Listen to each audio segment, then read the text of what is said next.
Hey everybody, Coach Hapa here, and I'm so excited that you are back. We are focused today on the Pioneer DJ CDJ-3000. This is a brand new kit. This is top of the line gear. We also have an upgraded mixer as well. So this is the Pioneer DJ DJM-900NXS2. So what I wanted to do is I wanted to put together a series of lessons around the top 5 features inside of this new kit. So number 1 is this screen is now touchscreen. I also have some other information. I've got remaining where I can count down the time or count up the time, so I can switch that up by switching the time mode with this button. Getting comfortable and getting used to being able to touch the screen, that is my number 1 feature. Number 2 is beat jump. And some people don't necessarily know when they would use it, and I want to give you a couple instances in which I like to use beat jump. Number 1 is if I want to skip ahead. As I'm queuing up, maybe I want to skip ahead, but I don't want to just use the needle search because I want to keep the track in time.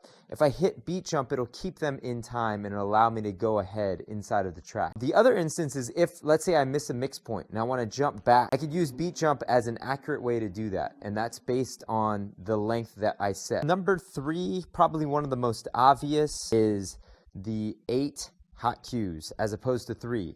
So if we want to set a hot cue right here at the very beginning, all I have to do is hit hot cue A, and now it's set to jump ahead. I just jumped ahead 2 sets of 16 beats, which was essentially 8 bars, and now I'm going to set a hot cue B right here. Okay, so great. Now we know how to set hot cues, and let's say I want to go all the way down to the end, so let me just go ahead and keep beat jumping all the way down.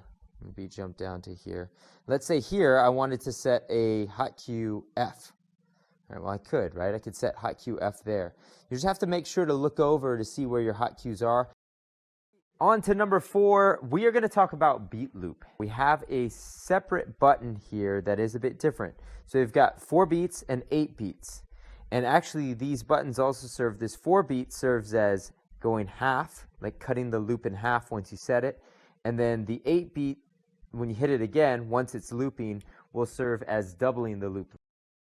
All right, number 5, I want to cover this color effects section. We also had color effects on the default rig inside of Tribe, but we only had 4 sound color effects. Now we have 6. The other thing that you'll notice is there's a parameter knob now. So what the parameter knob is going to do is it's going to give us more of the effect. Think of this as a dry wet. So if I go all the way to the left, that is the least amount of the effect is being applied, and if I go all the way to the right, the most amount of the effect is being applied. I want to break these down, and we're going to do them in pairs. I'm going to cover filter and sweep right now, so I'm going to go ahead and arm filter. When I play high pass, low pass, we're familiar with that. So now let's go ahead and leave it on the low pass. Now what I'm going to do is I'm going to change the parameter. Do you hear the difference? Do you hear how it's more saturated and less saturated here? We're also going to use the sweep, so I told you I would show you this in pairs. Nice sweep here. When I turn to the left, we almost get this gated feel here, right? Now watch what happens when I turn up the parameter. So let's keep going with the color effect. Now we're going to cover crush.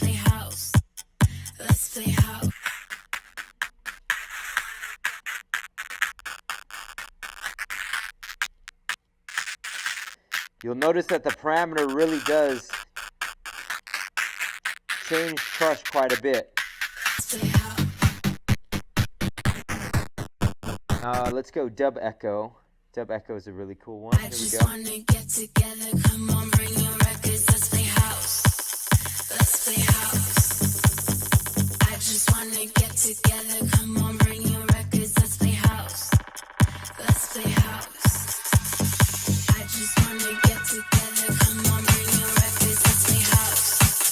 All right, the last 2 we have here, we've got space and noise. Let's start with space first. Let's go ahead and turn it on. It's blinking. I'm gonna hit Biggie Says. We've got the parameter.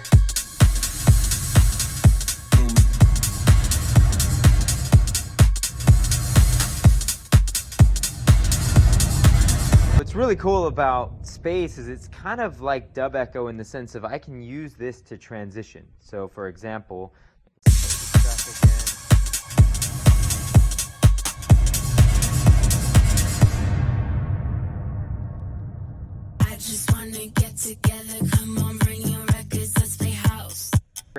So let's now move on to noise. Hit noise on.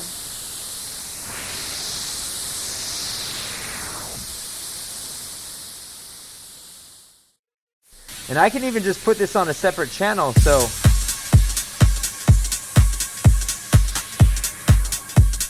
you can take out the trim also on that channel.